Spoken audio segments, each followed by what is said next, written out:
Thank you, Mr. Marks. Go ahead and proceed with your cross-examination.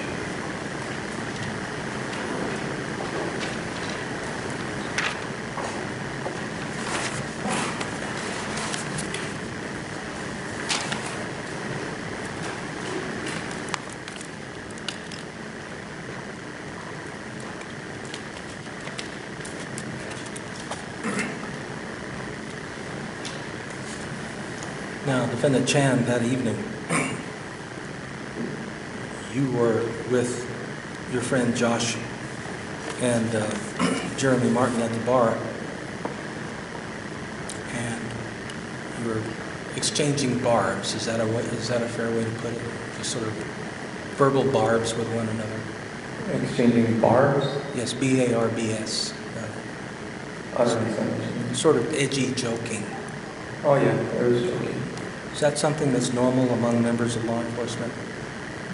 Yeah, there's a lot of joking. It's sort of a fraternity, a brotherhood, so to speak. You are in the same line of work and you relate to one another that way. Right, it's a stressful job, so a little joking helps. And at that time, you didn't perceive any threat, and there was no need for you to be hyper-vigilant when you were at Dublin's, right? Yeah, that's fine.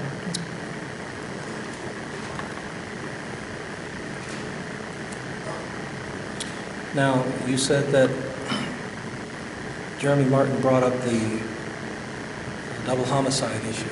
Now, he was a member of the fatal accident response team, wasn't he? Yes, yes. And he was called to assist, but not like lead an investigation into that double homicide, right? Right, I learned later that he wasn't the first responder. He was not the first responder. Yeah, he was called later. Mm-hmm. And you said that Jeremy had said that they deserved to die because they were career criminals.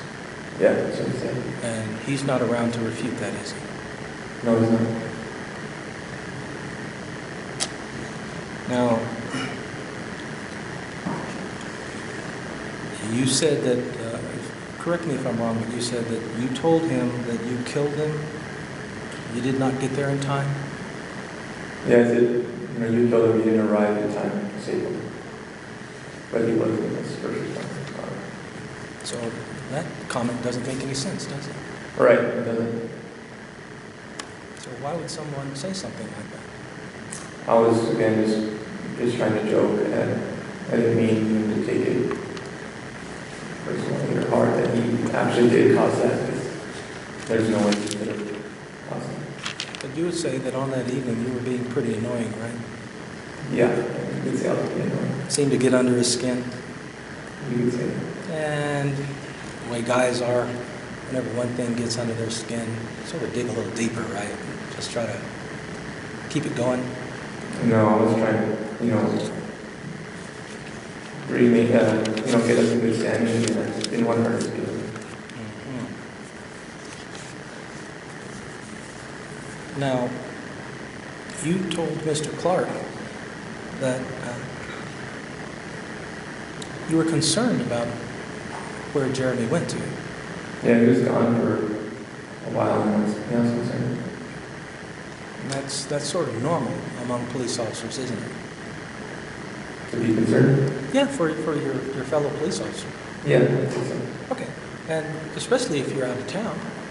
Right. Okay. Now, whenever you two reconnected, you asked if you're cool. He responded, "Yeah, I'm cool." So you two were back in a normal, friendly mode of communication, right? Well, I said, "Are we cool?" And he said, "I'm cool." So I took it like he was still agitated at me. So he was still holding something against me. But he could have punched you in the mouth right then if he wanted to, right? Sure, if you wanted to. But there was no physical altercation, was there? No, no. And you all drove back to the hotel in the same vehicle, and he's helping you out of the vehicle, and you didn't take any umbrage to that. You weren't affronted by his assistance at all, right? No. He was displaying some care and concern for you, wasn't he? Yeah. Because like you told Mr. Clark, he had stopped drinking alcohol switched to water, and you had continued to drink a little bit more, and he was helping you in. Yes, sir. You didn't perceive him as a threat at that time, right? No. And you're in the elevator, closed quarters. No, everything is closed. He could have attacked you there if he wanted to, but he didn't, according to your testimony, right? Right. Now, you said that once you got in the room, that Jeremy is telling you that he's framing you for homicide. Yeah, he said I'll move from there. Right. Now, at the time that this statement is made, you had been a certified peace officer for how long? For 3 years, I would say. About 3 years. And you're not a stupid man. I wouldn't think so. Right. And that statement makes no sense, does it? It makes no sense. No. And he's not here to refute it, is he? No, he's not. Okay, so we don't really know if that's what he said or not, do we? It's not here with me, is it? Now, you said that he tried to kick you in the balls, but you also said that it didn't really hit home because you sort of moved your leg and there was no injury to you, right? Right, that's right. And that matches up with the other information that we had, because whenever you were taken into custody, the only treatment that you were receiving was associated with your nose and your lip, the photographs that we saw, right? Yeah. Okay.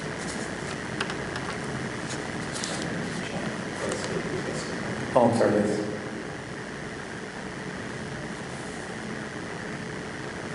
Now, you told Mr. Clark that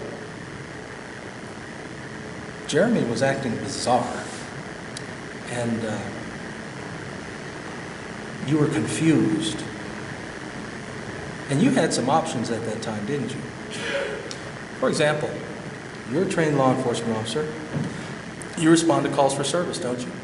Yes, sir. And I'm sure that you have responded to calls for service for disputes between two individuals. Is that right? Yes, sir. And at that point, you're telling the jury that Jeremy Martin had assaulted you by trying to kick you in the testicles. Isn't that right? Yes, sir. That would be a criminal act, wouldn't it? Yes, it will be. Okay, if it were true. Right? Yes. Okay. And you know the appropriate procedure for that. Call the cop, get him on scene, get a report. That's that, right? Yeah. Okay.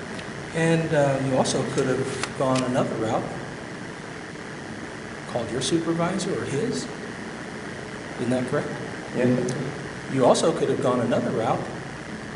I'm not comfortable here. I'm going to get myself a different room. Right? Because you paid for your own room, didn't you? Jeremy paid. Yes, I could. You had the means to pay for a room, right? Yes. Okay. But you didn't do that. You didn't do any of those. No, I was thinking at the time I didn't want to get in trouble for something I didn't really understand what was going on.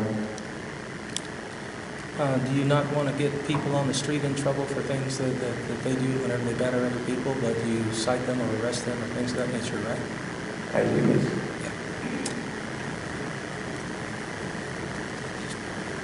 You left the room. Jeremy Martin is not a threat.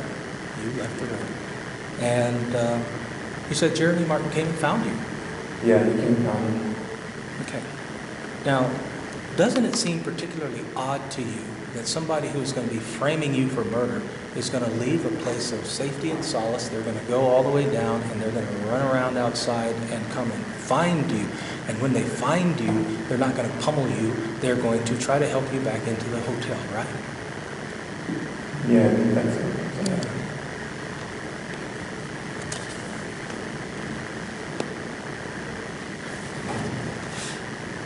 Now, you said that when you got in the room, the lighting was dim. Yeah,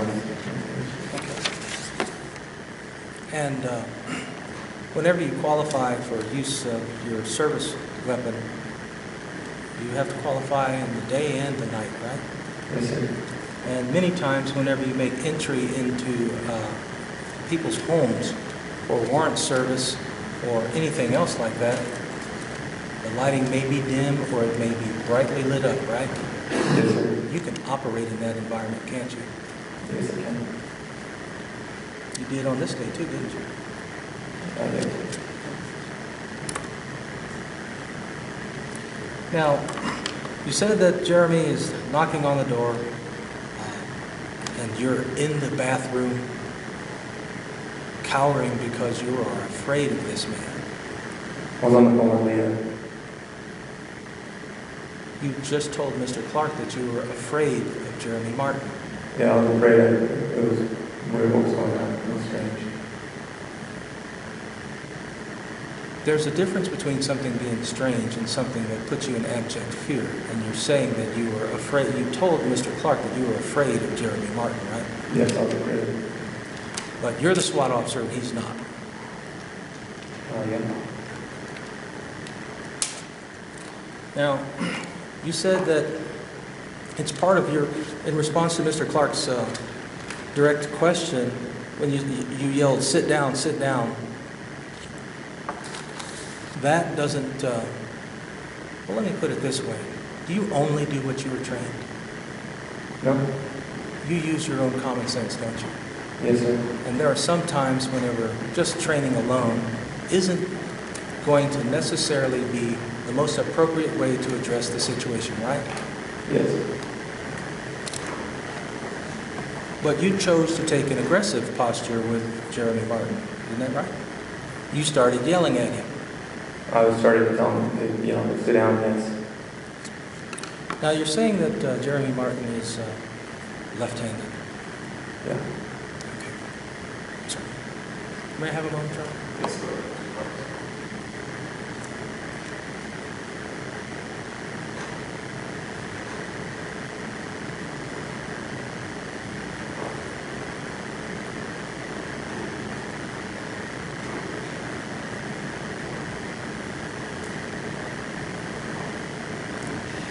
Now, you said that Jeremy is left-handed, and you said that you saw the gun in his left hand, right? Yes. Okay. And that all of a sudden the gun was there. Yeah, he turned around and he had the gun in his hand. He had the gun in his hand. And can you tell the jury again where he was at in the room when he had the gun in his hand? Yes, he was walking kind of back towards that desk in the chair, and when he turned around, he wasn't quite there yet. He was kind of in front of it. And did he turn to his left or did he turn to his right? I don't remember. You don't remember. You said he's left-handed. You remember that. Yes. And? I don't remember which way he turned. I don't remember. Did you happen to have a conversation with Jeremy Martin prior to your statement that he is turning around with a gun in his hand and learn if he was left-handed or right-handed? Way earlier in the day, I think we had a conversation on him. He's left-handed. Oh, really? Sorry? I just said, oh, really? Yes. Okay. What did he say? Oh, he said that I noticed his gun on his left, and he said, yeah, I'm actually left-handed.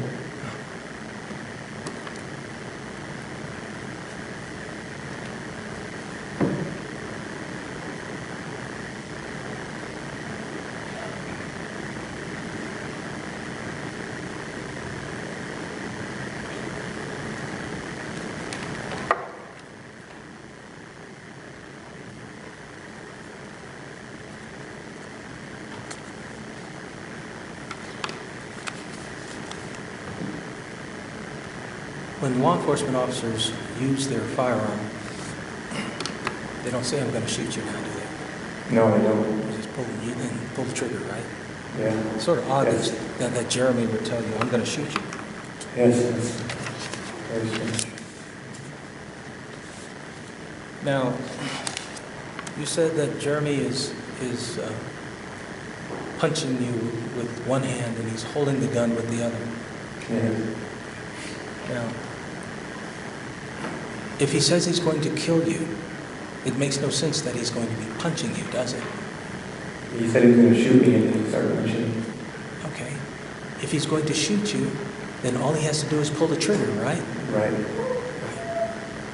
Now, you remember those photographs, Yes.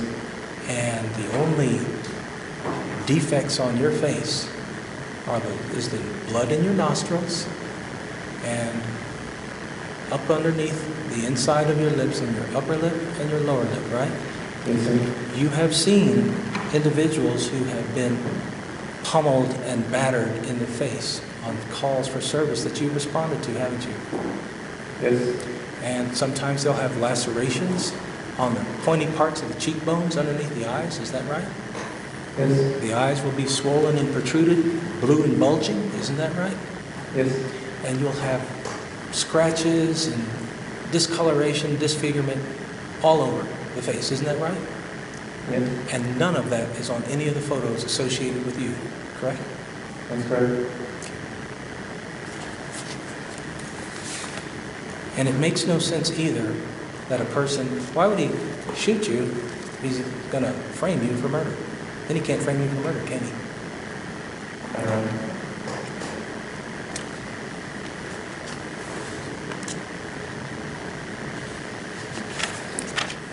Now, you said that you grabbed the gun and you turned around and started shooting.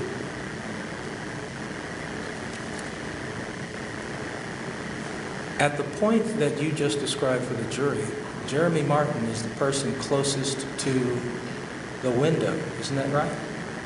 Yes. And if you grabbed the gun and started shooting, then there should be some bullet holes in that wall by the window, isn't that right? I don't know where we were. It was just a huge commotion, and we punched, and we were trying to get the gun. I don't know where we were pointed. It was too fast and too crazy. May I have a moment?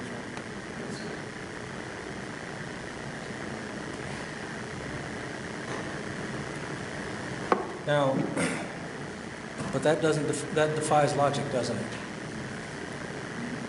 it? Well, for example, you say you remember details like locking yourself in the bathroom and you're on the phone with Leah and all this, that, and other kind of stuff. But whenever it comes to shots being fired, you don't remember where you are.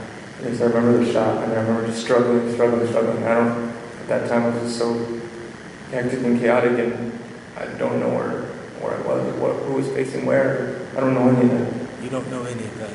No, If sir. you don't know who's facing where, then how are you able to zero in on Jeremy Martin to shoot him in the back? Well, I just grabbed the gun and knew where he was, and I just started shooting You just grabbed the gun and just started shooting randomly at Jeremy. at Jeremy. And at the time you heard Steve Garrett testify that none of the shots were fired at a distance closer than 2 feet, right? I guess. Mm-hmm. So it's not like you're in some MMA fight and you're grappling and using jiu-jitsu and chokeholds or anything else like that. There's a distance of at least 24 inches between the end of that gun and Jeremy Martin's body, right? Yes. He's not a threat to you at that point, is he? Yes, he's still a threat. He's not a threat to you because he's also in motion, isn't he? He was still a threat. He's moving through the doorway, isn't he? I didn't know where. I just started shooting. I didn't know what he was doing. He's moving through the doorway, isn't he? I didn't know what he was doing. I was just started shooting. Your Honor, I'd request the court to admonish the witness to respond to the questions asked. Based on the recollection, you recall heading towards the doorway and shooting. On my recollection, I remember him at the doorway, and me shooting.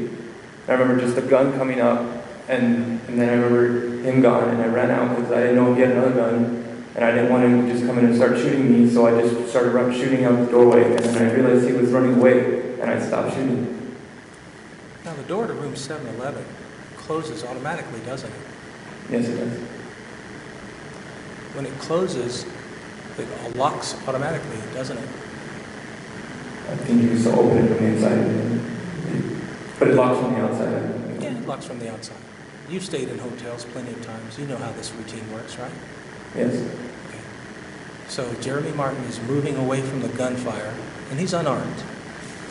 And we know that he's unarmed because you do not describe from this witness stand that you see him with a firearm, do you? But he could have had one in. Answer my question. You do not see him with a firearm, do you? I did not at the time. That's right. But yet you still continue to fire. He's not a threat. He's moving away from you. Talk about that on the use of force model. It's argument, it determines argument.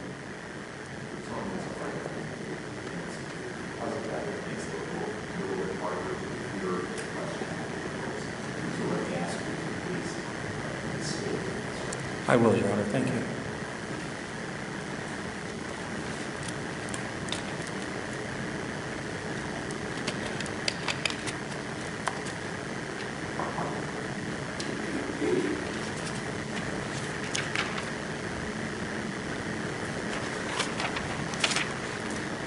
Now, Jeremy Martin was moving through the door, wasn't he?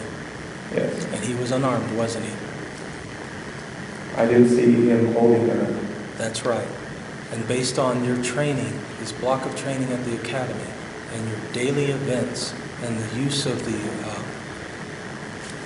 reliance on the use of force model, in order for you to get home safely at night, every night, you just shot an unarmed man in the back. Isn't that right? After he shot at me, yes. No. It doesn't work that way, does it? Yes, it does. No, it doesn't. Because Objection, this is really. Yes, now it is argumentative. Please. you're a trained officer, aren't you? Yes, I am. And whenever the threat is over, you're supposed to stop, aren't you? Yes. And whenever the threat departs, you hold your ground, don't you? You hold your ground and wait for backup, don't you? I was trained to just stop the threat. No, you stop the threat. The threat is gone. There is no more threat, is there? The door is closing on its own. He doesn't have a key card. He is no threat to you, is he? I really just stopped threat. Then you can tell the jury today that your belief at that time was just totally wrong, can't you? No. Of course you can, because it makes no sense. Objection, Isn't that right? argument is, suspended.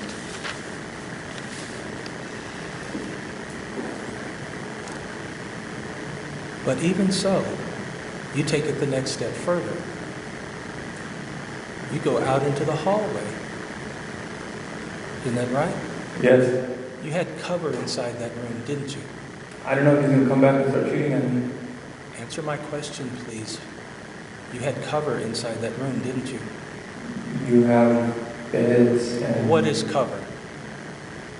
Cover is somewhere where you can go where that you hide behind and it stops a bullet. So like a concrete wall or like a wall that will stop a bullet. And if you don't have a concrete wall, you use the next best thing, don't you? Oh, well, there's cover and there's concealment. And concealment is somewhere where you can go, like hide behind, but a bullet can still go through. That's true. And if you don't have cover, then you use the next best thing, don't you? You're not going to stand out there in the middle and just be an open target, are you? No. Right. So the safest place for you to be would be inside that room, right? I would disagree. Oh, so you're going to go and pursue somebody. Is that correct? I just needed to stop the threat. And I didn't know if he had another gun and he was going to come up and shoot at me. I just ran and shot. And I realized he was running away, so I ran and tried to see somewhere to hide. You've fired your own weapon a number of times, haven't you? Yes, I have. You can field strip it at night in the dark, backwards and forwards, couldn't you? Yes, I have. You got that right. And you knew what you had in your hands whenever you were shooting it, didn't you? Yes, I did. So there's no question about whether or not he had another gun, because you already said that you didn't see one, right? Right, I didn't see one, but I didn't know. Okay. So you enter the hallway. And just like the testimony of all the ear witnesses said, volley of gunshots, pause, another volley of gunshots, but these are measured, right? I've heard testimony to that. You have heard testimony to that regard. And you know from your training that the difference between a double tap and sustained fire, slow fire, right? Yes. You know the difference of the sound of the report of aimed fire versus quick burst. Yes. And you also heard testimony that there were at least 5 rounds discharged at Jeremy Martin whenever he was in the hallway, right? Yes. And you were in the hallway. Yes. And you heard the testimony of Marvin Zamora, who said that he came up and he came around the corner and he saw you with the gun in your hand. Isn't that right? Yes. May I approach the witness room? Yes, sir.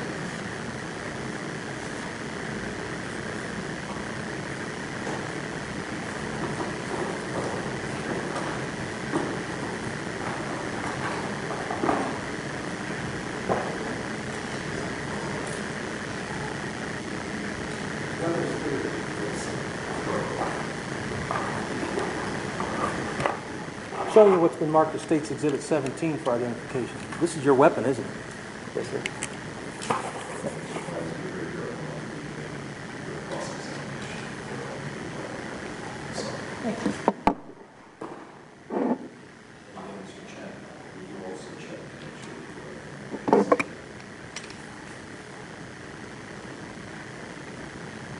It's secure.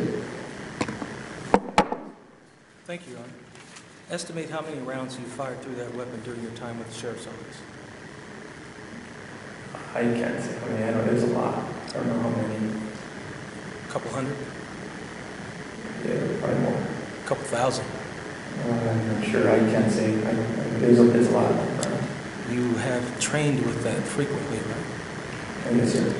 And you heard the testimony of Dr. Trumpeter, who said that in officer-involved shootings, the hit ratio is anywhere between 0.23 and 0.68, right? Yes, sir. Okay. Your hit ratio was on the higher end of that scale. It was 5 out of 10, 50%, right? Yes. Now, you testified that you didn't know if Jeremy Martin had been injured or shot or anything else like that, correct? I was shooting. I just saw him. Now, you saw State's exhibits that showed the blood on the walls, didn't you? Yes. You saw the State's exhibits that showed the bullet projectiles on the floor, right? Yes, sir. You saw the State's exhibits that showed the blood on the edge of the door of the center of the elevator marked by K, right? Yes, sir. You saw the State's exhibit that showed blood spot 10, that large spot of blood in front of the elevator, right? Yes, sir. You went down that hallway, didn't you? I ran down there. That's right. You went looking for your prey, didn't you? No, I was running, trying to find a place to hide. There's no need to find a place to hide, is there? This is a hotel room. There's no threat. There was a threat. I was running, trying to find a place to hide. You didn't see anybody in the hallway, did No, you? I didn't. I was trying to run and trying to find a place to hide. So a normal officer in those circumstances would be talking to someone at 911, Central Dispatch, right? I'm sorry, I don't understand. Well, first of all, you're saying some things that in a situation like that, are you trained to just pursue the unknown? Or are you trained to devise a tactical plan to respond? Yes, I was trying to find a place to hide, to wait and stop and cover and just slow down, and so I had less threats on me. So you find the stairwell Yes, sir. and you go up the stairwell. Yes, sir. Now,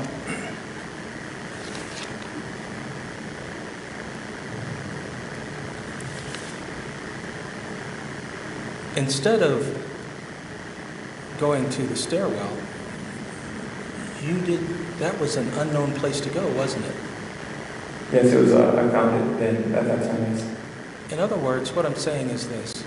You had covered the ground from room 711 down to the elevators. You had essentially cleared it, right? Oh, I just ran down it. I didn't really clear it. You didn't notice anybody other than the man who sort of opened the door and saw you going down the hallway with your weapon up. I don't remember that. He did. Yes. I remember running with my gun and coming up, and I was thinking, I'm covering myself with my gun, but I didn't care, so I was running so fast. I'm like, you gotta get out of the way. He didn't describe you as as running down the hallway. He described you in an officer's stance, double-handed, as if you are clearing a room, right? Yes, that's what he said. He has no reason to lie, does he? I don't think so.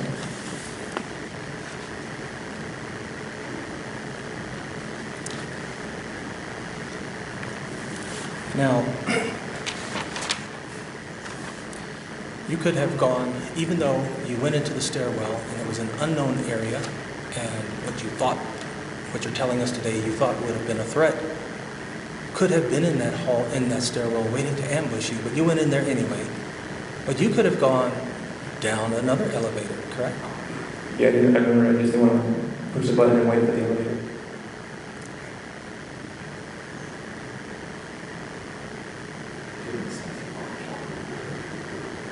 It may be a while, Your Honor. Please rise for prayer.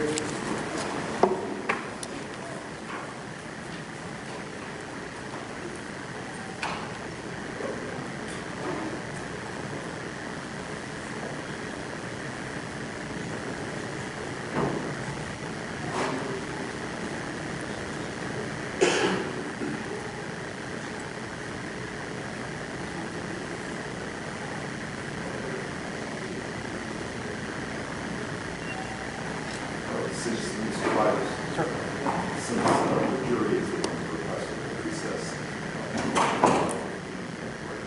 Yes, Your Honor. Mr. Chang wants to stay away from the building. Judge, what do you want to do with that? For legal day? Oh, no, for the,